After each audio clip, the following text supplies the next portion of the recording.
සංගීත සීසන් 2 කතාවේ අතුලගේ ගෝලයා ගන්න හදිසි ඇමතුම නිසා ඉදිරියට සිදුවෙන වෙනසක් ගැන තමයි මං අද වීඩියෝ එක හරහා ඔයාට මතක් කරන්න සෑහෙන සූදානමක් තියාගෙන ඉන්නේ.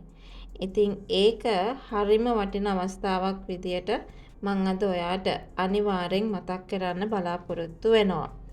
අතුලගේ ගෝලයා මේ හදිසි ඇමතුම ගන්නේ වෙන හේතුවක් නිසා නම් නොවන බව කිව යුතුමයි. ඇත්තම කියනවා නම් මේ වෙලාවේ අසෙන්නේ හංගගෙන ඉන්නේ මහී කියලා අසෙල්ල හිතන් හිටියට ඒක ඒ විදිහේ දෙයක් නන් නෙමෙයි සිද්ධ වෙලා තියෙන්නේ කියන කතාව අපි අමතක කළ යුතු නැහැ.